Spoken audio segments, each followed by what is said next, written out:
Welcome back to Ami's house. All right, we are joined today by author and speaker and filmmaker Dinesh D'Souza. Welcome to the podcast, Dinesh. Good to have you here. Ami, it's a real pleasure. Thanks for having me. So we had planned a certain type of conversation to have, but I think the shadow is cast over the events of what occurred yesterday. We're filming a day after the horrific events of the assassination of Charlie Kirk, who was murdered at an event of his that he was holding in Utah. And so I want to speak to that a little bit as we have you here. And, you know, everything kind of stops in its tracks in these kind of moments. Everything kind of freezes.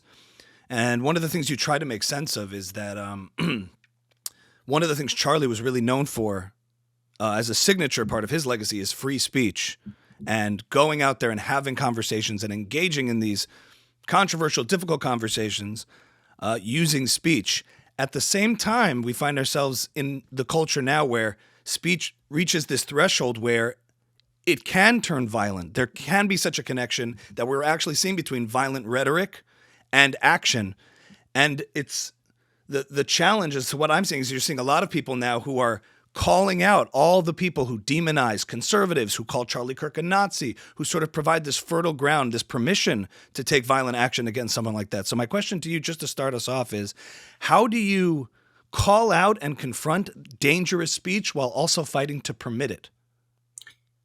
Well, I mean, let me start by saying that, not sure if you know this, but in the sort of preceding generation, when I was Charlie Kirk's age, I was almost full-time doing exactly what he's doing. I was kind of the Charlie Kirk of the Reagan generation. My first book was called Illiberal Education. It was about political correctness. I've spoken on hundreds of campuses, and I would get, people who got unhinged. They would scream, they would run out of the room. But I was never attacked physically. It never crossed my mind somebody would shoot me dead. So this is a symbol of how our culture has shifted and not for the better. Mm-hmm. The second thing I would note is that, I was talking to my wife about the shooter, and we started out talking about the fact that it's really odd that the shooter went for the throat, partly because he was shooting from a long distance. It would seem normal to shoot for the chest. But then I thought of the symbolism of that and kind of how appropriate it is in the sense that what were they trying to do? Stop Charlie from speaking. There's nothing else that Charlie did. So that was his crime. That's the reason for this political assassination. And look, we had the Kennedy assassination, Martin Luther King, but to take a young activist, 31 years old, out there on the campuses, engaging in dialogue, this is a frightening turn. And I think it makes a lot of us who are in the public sphere, we speak for a living, we do this all the time, we do public events. I have one scheduled in a few days. And suddenly a kind of chill runs through all of us. So this is, Charlie Kirk was himself a larger than life figure, and yet this is even larger than Charlie Kirk. Mm-hmm. Yeah. No, go ahead, Hami. Yeah, I was just going to, so in terms of how you engage with this, in terms of the ideas where I felt that shift too, where this just changes. It's like a paradigm shift in how we view these things. There's this illusion of safety, that this idea that something like this could never really happen or get to this point. And I think in our world, we're constantly looking at using free speech to call out bad speech, which could lead to violent action. The question ultimately is, there are people using speech, and Michael and I have spoken about this the other day, who are using speech to make sure things don't turn violent, and there are people who are using speech to ensure that things turn violent. And then you see some of these people online trying to say, oh, this is so sad. Those same people who you see who are really creating fertile ground for that. I don't even want to name names, but you know who they are, who are out there saying, we need to calm down. This is terrible what happened. And then there's some people on the far left celebrating it, which is just disgusting. But then there's some people on the far right who've really been stoking flames to dehumanize people. So it just becomes a very torn place to be in terms of the state of free speech. Recently, Senator Chris Murphy of Connecticut said, our country is at stake and we've got to do whatever is necessary to save it. Now, taken by itself, that statement is normal, it's benign, but you can see how that statement would be taken by somebody of a kooky bent. And there are kooks on both sides, or on all sides, perhaps, I should say. So if somebody thinks, the old phrase, by any means necessary, then they go, well, listen, who's a very prominent, outspoken advocate, and especially to young people, the future generation? I mean, one of the things progressives pride themselves on is that they own the future. Conservatives may own the past, but we own the future. I think also that, there are three issues that provoke this kind of fanaticism. No one's going to assassinate Charlie Kirk over tariffs. They're not going to assassinate him over tax rates. The three issues are abortion, Palestine, and transgender. Now, I don't know if you've seen the latest reporting, but Wall Street Journal is reporting that the bullet, bizarrely enough, might have some transgender phrases on it. It's kind of crazy. So that makes sense to me, that you would have somebody maybe of a transgender ideology or a transgender ally, as they call it.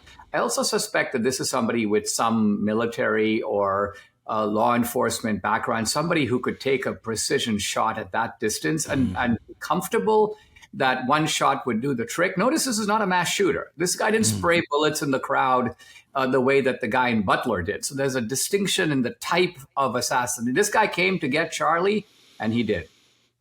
Can I ask how you landed on those three issues, Palestine, abortion, and trans rights? Just by looking at the actual behavior of the activists on that issue, the things they say and the things they do. Okay. There was the killing outside the embassy in Washington, D.C. So, and what did the guy shout? Free Palestine. And that gives you, right there, you see an example. It's happened before. We know on the abortion issue, the temperature is so high that, in fact, right after Roe versus Wade, the Biden administration launched just this vengeful campaign of going after, elderly people with crosses who are praying outside abortion clinics and accusing them of, quote, interfering with the pregnancy services. And they were getting like long prison sentences. So the fact that an actual administration, a DOJ, in this case under Merrick Garland, could do that shows you that this was an official position of the Democrats in the last administration. And in terms of when a movement of this size and scope and impact loses its leader in this way, in such a graphic, traumatic way, what do you think that means for the future of young conservatives, the MAGA movement in general, as Charlie was one of these people sort of really trying to steer it as things were going in darker directions, possible anti-Semitic directions, and he was trying to call that out. He was trying to kind of keep the tent together. And what do you think this means in terms of that fracture? Does this pull people together? Does it, ensue chaos? What's your read on it? I think that Charlie, his real gift was his almost natural political instinct. I mean, look, here's a guy who didn't go to college. Here's a guy who was, I think, very glib on the college circuit, but I would not say he was the deepest thinker, in America today. What was he really good at? What he was really good at is he had a sense for how to tap into something and sort of play it politically. And I think he would have understood that the left they have owned this territory. And I think that a Charlie Kirk move would be to try to look at this incident as a way to defeat the people who tried to get rid of him by amplifying his voice even more. The right is not good at doing this kind of thing. I put out a post a few moments ago saying, listen, we should give this guy the Medal of Freedom. We should do a holiday. We should call for a monument on the Mall. Now, I realize that there are going to be other Republicans who kind of literally start squirming when they see this. That's why I did it, by the way, because I was actually saying that applying the George Floyd standard, Charlie Kirk is a veritable political saint. We're recording this on September 11th, so it was 24 years now since the attacks on September 11th, and it occurred to me that, in a sense, and I want to hear your thoughts on this, Dinesh, in a sense, how do you think we've fared in the last 24 years? There's now political violence, which is almost mainstream. the two sides can't talk to each other. It feels like we really are a country divided. This is like an awful, awful, terrible, tragic symbol of that. How are you feeling on this day right now? Well, I think that the dismaying reality is that the bad guys on September 11th, who were not unrelated to the bad guys on October 7th.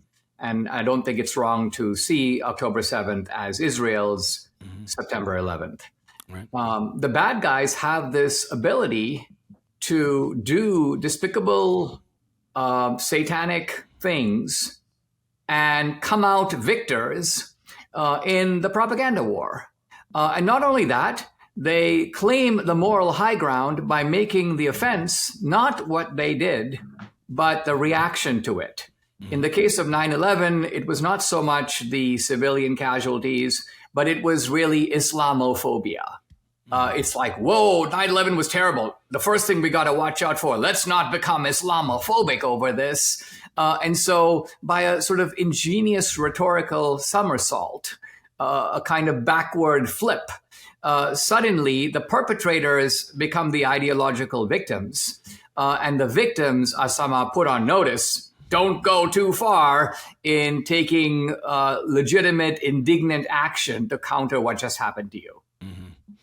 Yeah, I mean, it's interesting. I want to circle back to that. The era that Michael's describing, I just remember you in that time. There was a period of sort of, the hyper-rationalists, the, quote, four horsemen that were Sam Harris, Christopher Hitchens, and people that you used to debate. I mean, they would be outspoken about religious fundamentalism and criticizing it. And you were sort of the voice of sort of religious reason, making the case for a religious virtue and why it's valuable. But I feel like we've gone all the way where it almost feels like culturally they were defeated in the long run. Like they became a little less popular in the culture, and those ideas of like the letter to a Christian nation and those kind of things sort of started to dissipate. But it seems like we're in an era now of almost the Tower of Babel. People can't talk to each other. It's a hyper irrationality and a hyper tribalism that's taken course, in which we can't even agree on the same set of, forget facts, the same set of values, basic values. As you see people celebrating what's happening to Charlie Kirk in like the Gen Z, Gen Alpha TikTok space, there's people posting it proudly. And just on all of these ideas, just a common set of values. To me, that's the shattering moment with Charlie, and that's the thread of what Michael's describing about the last 24 years. We've arrived at a place that went from hyper-rationality to hyper-irrationality. How do you solve for that? Well, let's identify the problem. It is one thing to say that we don't agree on values. That is actually not unusual. If you look historically, the philosophers always thought that the great value was wisdom.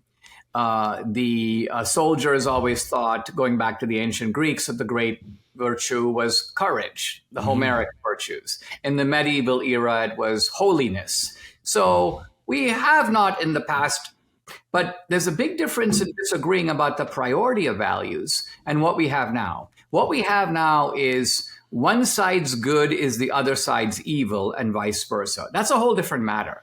That's not just saying I want to go to Maine and you want to go to Chicago, and so we disagree about our destinations. This is a case where the left has an inverted morality from our point of view, and we have an inverted morality from their point of view. And that makes this whole thing very hard. Why? In part because there is no neutral vocabulary in which to engage these questions.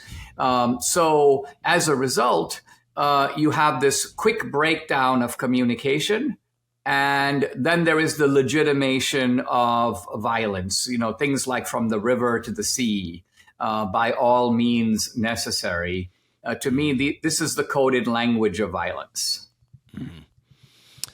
Yeah, I wanted to ask you also just about this other issue, which is in addition to not having common sense of values, the common sense of facts, the trust in institutions. You've made several films that people could call provocative. There's different kinds of propaganda. There's different kinds of, and not even in a derogatory sense, using media, using art, using film to make a point. But in terms of discerning fact from truth, sometimes the conspiratorial format or the idea that things can't be necessarily trusted or things aren't as they seem, that can be beneficial in taking down corrupt institutions or challenging narratives. But it can also backfire. And I feel like we're in a culture now where everybody's been primed for conspiracy. And sometimes that's legitimate when you see like the results of a post-COVID world, when you saw all the mishaps and mishandlings of that. But sometimes, you just don't even know that what you see, if you're told that what you see is not always what it seems, then nothing is what it seems. It's like take the red pill, but don't take the whole bottle. And then you're left in a world where you don't know anything, you can't discern anything, and then we can't have these conversations because you look at something like October 7th, filmed on its own GoPros proudly, and people say, I don't know, even if in certain cases things weren't what they seem, and you see revisionism of history, you see conspiracy just permeate. So how do you balance sort of that approach in terms of getting to the truth of the matter? It's a real conundrum because most of my career, I have been doing an intellectual revisionism against a progressivism that goes all the way back, before even World War II. Mm-hmm. But my mode of revisionism has always been the single, decisive, incriminating fact. And so, for example, if we're discussing slavery and people go, it's a North-South issue, it's not a Republican-Democrat issue, then I'll say, all right, I will submit that in 1860, the year that the Civil War began, fewer than 10 Republicans in the entire country owned slaves. All the other slaves, there were a couple of other minor parties, let's ignore them, but all the other slaves, not counting that, were owned by the Democrats. Now, this is a bombshell assertion. You won't find it in any textbook. You won't find it on the History Channel, but it's true. No one has ever been able to refute me. Historians have tried. They cannot do it. Similarly, fascism. I've always maintained that fascism has a leftward thrust. I realize it's complex in some ways, but I just say, look at the fascist platform on which the fascists campaigned. They were elected. They had to have a platform. They have a 25-point platform, and you can go look it up. They'll tell you what it is. It's state control of the banks, state control of industry, state control of the churches, state control of education. So does this sound like the right, or does this sound like the left? And so this is my, the Dixiecrats were, the Dixiecrats all became Republicans. In my film, I'll put up 100 Dixiecrats. I'll actually count the number of the Dixiecrats that moved to the Republican Party. Out of like 200, it's something like 2. So I rely on the demonstrable fact. This is totally different from the kind of bogus revisionism which says things like, well, I think we've got to take another look and see whether Winston Churchill was really the bad guy in World War II, and maybe we should have backed Hitler against Stalin. That's a different type of revisionism altogether. And so I'm trying to figure out, how do you sustain intelligent debate and separate yourself from the true wacko revisionists? Go ahead, Michael. Oh, no, I'm just from a personal point of view. How does it feel if a wacko revisionist were to take your work as an artist and bring it in a direction that you had never intended it to be taken in? It's always a danger of any kind of controversial debate. I would say that you have the obligation, the person who's putting out these ideas has the obligation to be very clear about what you are saying and what you are not saying. And your obligations end there. I cannot say, I will not say this because there might be some racist whites in the South who go, oh, well, therefore, no. I am very carefully saying, and in the right tone as well. It's important for me to, I don't go to a Ku Klux Klan rally and say these things. I say them in intellectual forums. I put them in films where they're contextually presented. So I would say that is the right way to go about this. Well, their events are actually no, I'm just kidding. I understand.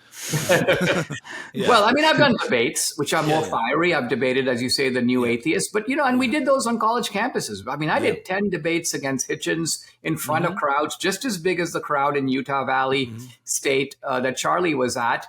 And people get all riled up because the issue is God, not exactly a tepid issue. But again, I don't think Hitchens and I for a moment felt that our physical safety was in danger. Well, Dinesh, what is the proper response then because you see a lot of, especially, I mean, us coming from the Jewish community, and when you see an episode of Tucker Carlson and someone starts saying, well, the Holocaust, Churchill starts to do this kind of David Irving-esque game. What's the proper response to the wacko stuff? People get emotional. I've been sort of taking the approach of, let's just focus on what's true rather than trying to prove what's hateful, because anyone can duck and weave a hateful accusation. Oh, I don't feel that way in my heart at all. I have this friend of this persuasion. I have this Jewish friend. You will not catch me saying I'm not a hateful bone in my body. You'll catch Tucker doing that. So what's the proper response to the wacko revisionism, I guess, even emotionally and intellectually?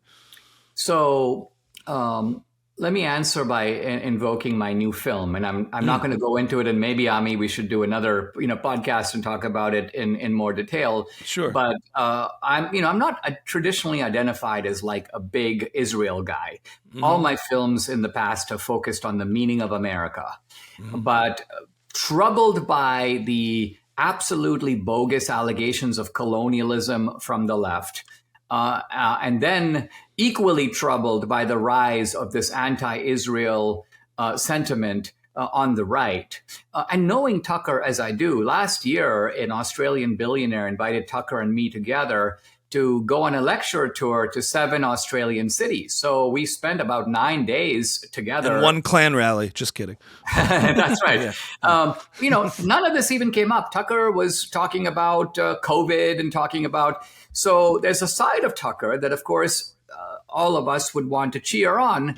And yet this kind of disturbing turn on Tucker's part. So my thought was, listen, if guys from Israel, if Jews come up against Tucker, Tucker's going to say, well, that's because I'm boldly asking the tough questions and I'm going where angels fear to tread. So I go, listen, I'm not Jewish. I'm identified more as a Christian. My interests are very clearly America first. It's incumbent upon me to jump into this debate, take a public stand, and do it in a manner that harnesses the combined forces of reason and emotion.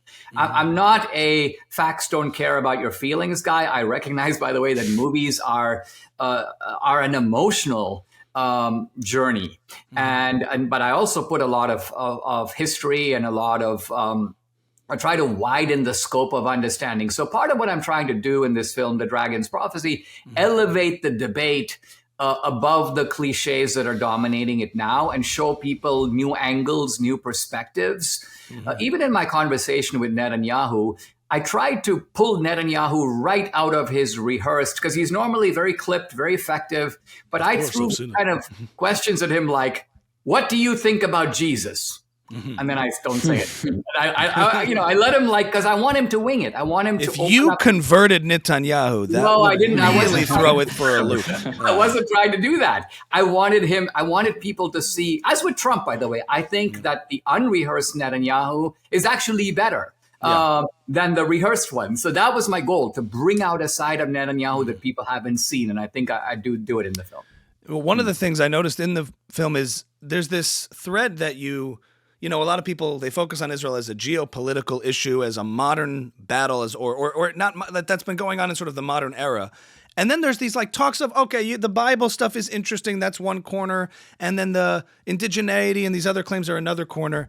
But you kind of say they all corroborate each other. There's that this battle is in fact biblical, and not just as a spiritual exercise, that it actually transcends and it goes way deeper than any sort of modern geopolitical coverage that we kind of get lost in the moment. Yeah, my mind is fundamentally a secular one, and the language in which I address even religious issues is a completely secular language. Now, to me, the validity of biblical archaeology can be measured by a sort of broader standard. Let's say you wanted to figure out whether or not the Trojan War that Homer describes in the Iliad and the Odyssey actually happened. And you're trying to figure out where it happened, and you're trying to figure out if these descriptions in Homer are actually true. What would you do? Well, you'd keep Homer in your left hand and you'd keep your spade in the right hand. And you would say, oh, he talks about Scylla and Charybdis, these two whirlpool currents that people could get destroyed if they went to the left or they went to the right. Let me go and look inside the Mediterranean and see if I can find a place that would qualify. And then I'm going to look further to see if this actually is the Homeric location. So similarly, the biblical archaeologists, what they do is they say, all right, if we're trying to find biblical Sodom, it says that Abraham was standing on the top of a mountain. It tells you where, near Bethel, that he was looking toward the Jordan. He could see the smoke rising from Sodom. So Sodom has to be within Abraham's eyesight. Okay, so I'm not saying it's established. Go dig over there and look for what you see. If you see fiery ash and you see broken ceramics, and then you go date it, and it turns out to be about 3,800 years ago, about the time when these events are described to have occurred in the Bible, then you got something you want to talk about. So that's the point. I think that the Bible can supply a premise, but archaeology has to supply the ratification. And the political meaning of all that is archaeology can establish that these figures in the Bible, not only Josiah and Jeremiah from the 6th or 7th century BC, but going further back to Isaiah, King David about 1000 BC, these are historical figures. And by the way, this is only known in the last 25 or 30 years. Mm-hmm. You mentioned also that in terms of claim to the land, one of the things throughout the film is whose land is it? Who does this belong to? And there was an interesting moment where you talked about the sort of 3 check boxes of legitimate claims to land. Can you just talk about that for a minute of what those are? Yeah, I was on with Matt Gaetz, who is a kind of an Israel skeptic, I think what I have to say these days. And Matt Gaetz said to me, he goes, well, Dinesh, so let's say we can establish that Abraham was there and these people were real. He goes, so what? The fact that the American Indians were here, they were here before the white man. It doesn't mean the country belongs to them. And I said, look, there are kind of 3 ways that you can get a country. If you look around the world, how do we get borders? How do people make claims to land? There are really 3 ways. The first way is I was there first. Call it the Aboriginal claim. The second way is negotiation. I got the land through some sort of treaty. And the third way is conquest. These are the only 3 ways that I know of in which land is allocated by title. Now, I say with the case of America, it's a kind of a dispute because the Native Americans can say, by the Aboriginal standard, we were here first. But then the white man can say, well, yeah, but you were going around conquering each other, one tribe taking the land from another, then we came and took it from you. So by the conquest standard, it belongs to us. So it's a tie. There are good arguments you can say on both sides. I said, but when you look at Israel checks all 3 boxes. The Jews are the original inhabitants of that land. The UN assigned that land to Israel in the aftermath of World War II, and Israel has fought 3 wars, at least 3 wars, 48, 67, 73, to, and you can say, claim title to the land by conquest. So Israel's claim in that sense is stronger than that of almost any other people to their own land using existing boundaries. Mm-hmm. Okay. Dinesh, you had mentioned that top of the hour here, we're about out of time. So I guess just in closing, one of the concerns is you're seeing this resurgence of sort of old tropes, religiously based, call it Christian anti-Semitism, Jews being called all over Twitter part of the synagogue of Satan and all that kind of old stuff. It seems like in the movie there's this attempt to revitalize the Judeo-Christian alliance that I grew up with, right, Mike? I mean, those things seem like ancient history for most of my life. And now it seems like it's coming back. So it just seems is there a call to that in the spirit of the film? Yeah, the film is The Dragon's Prophecy. If I can mention the website, it's thedragonsprophecyfilm.com. Thedragonsprophecyfilm.com. Now, and when is it available? It's coming out right around October 7th. So it's in theaters in the United States, October 6th and 8th. And then it'll go to streaming and DVD the very next day, October 9th. It's going to be on Rumble, Locals, Salem, number of other platforms. Very easy for people to see. Now, let me say this, that we focused a little bit on the biblical archaeology and the historic presence of the Jews. But there's a second thing that we haven't really mentioned, and that is that Western civilization is built on 2 pillars. And the 2 pillars are Athens and Jerusalem. And this is not simply a case of 2 civilizations, but it is a case where Athens represents classical reason, and Jerusalem represents, you could say, the Bible, divine revelation. Now, reason, Athens does not need to be defended because all you need to do is produce Plato and Aristotle and Socrates and the Greek tragedians. And so everybody understands Athens, but very few people understand Jerusalem, particularly in this secular age. And so what the film is trying to do is bring Athens and Jerusalem together and defend the founding pillars of Western civilization, not just for the sake of Israel, but equally for the sake of America. So that's my answer to the America Firsters who go, well, what about America First, Dinesh? I go, well, America First has never meant America alone. The American founders did not come to this land empty-handed. They brought with them the parchments and the ideas of Athens and Jerusalem. I don't see how you can sustain Western civilization and all its benefits without defending both pillars. And the film, at its root foundation, is trying to do that. Amen.